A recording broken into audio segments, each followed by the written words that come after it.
Здравствуйте! Сегодня я вам хочу рассказать, как я делаю выкройку на изделие, чтобы связать потом по ней. Для этого я беру подложку какую-нибудь, у меня в данный момент самозатягивающийся мат.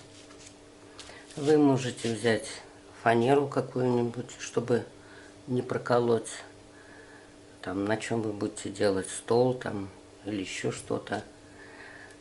Берете лист бумаги большой. Я взяла 2 листа и с обратной стороны склеила скотчем. Можно взять газету. Берете изделие, которое вам впору, которое вы любите носить и которое на вас комфортно сидит. Прикладываете его к бумаге и обкалываете иголкой. Вот я обколола, и потом по этим дырочкам все обрисовала. И получился мой размер. Значит, у меня здесь пройма только переда. Вот на моей схеме пройма переда. Есть такие изделия, на которых пройма переда меньше, чем пройма спинки. Ее надо тоже обкалывать будет, потому что они и рассчитываются по-разному. В данном моменте у меня только пройма переда, потому что сколько я не смотрела свои изделия, у меня проймы спинки нигде нет. Но есть такие изделия, на которых есть еще пройма спинки. Она не такая глубокая, как пройма переда. Но ее все равно надо тоже обрисовывать. Для того, чтобы высчитать глубину проймы, надо всегда провести вертикальную черту. Вертикальную черту от самой выступающей точки. Вот я провела вертикальную черту. И горизонтальную надо обязательно провести. И вот это расстояние от точки А до точки Б, это и есть глубина проймы. Сейчас я вам расскажу, как ее рассчитывать. А хочется еще что сказать. Когда вы сделаете выкройку, вы ее обязательно подпишите, чтобы потом не было недоразумений. К какому сезону относится она и кому принадлежит, чтобы потом в будущем не перепутать. Вот я перенесла выкройку на магнитную доску и будем теперь рассчитывать, как вывязывать пройму. Для этого обязательно свяжите образец, которым вы будете вязать изделие. Постирайте его, чтобы посмотреть, даст оно усадку или нет. И после этого делайте расчеты. Значит, у меня в отрезок АБ, в глубину проймы, вошло 13 петель. 13 петель. Это у меня отрезок АБ. Я его вынесу побольше, чтобы было видно. Вот, АБ. Это глубина проймы. Этот отрезок делим на 4 равные части. Почему на 4?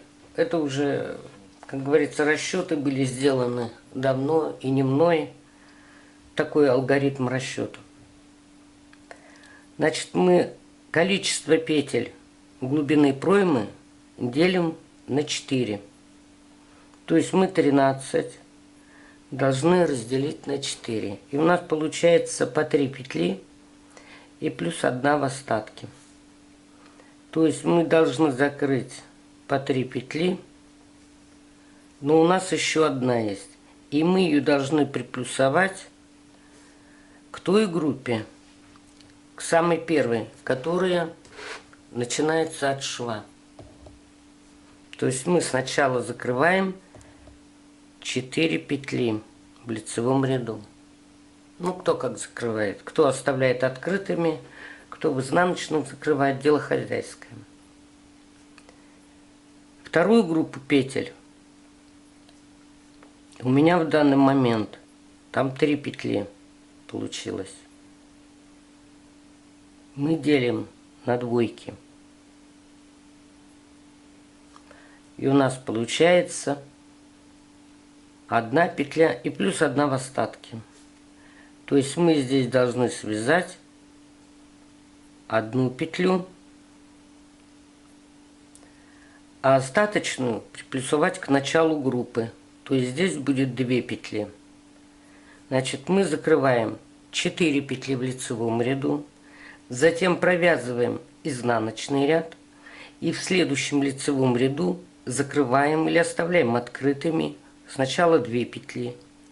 Потом провязываем опять изнаночный ряд и оставляем открытую или закрываем, кто как делает, еще 1 петлю. Теперь переходим к третьей группе петель. В третьей группе у нас тоже 3 петли. Третью группу делим на тройки. И у нас получается по 1 петле. Если у вас четко не получится разделить на 3, останется остаток, то вы его тоже приплюсуете к первой части этой группы. Допустим, у вас 4 петли было здесь. Вы 4 делите на 3, у вас получается по 1 петле и 1 в остатке. Значит, вы здесь будете вначале делать 2 петли и потом по 1 петле. Значит, эту группу, вот у меня будет по 1 петле 3 раза. Эту группу петель вы тоже закрываете в каждом лицевом ряду. И переходим к последней группе. Последняя группа, 4-я, она провязывается всегда по 1 петле. Но она провязывается не в каждом лицевом ряду, а через ряд. То есть вы закрыли последние петли 3-й группы и переходите к 4-й группе. Но вы должны в лицевом ряду вы закрыли последние петли, провязали изнаночный ряд, провязали еще лицевой и изнаночный. Только в следующем лицевом ряду вы должны закрыть 1 петлю. Затем опять вы провязываете изнаночный, лицевой, и только в следующем лицевом ряду провязываете еще 1 петлю. И так должны быть задействованы все петли последней группы. Выполнив 5-6 рядов по прямой после того, как вы выполнили пройму, сделайте прибавление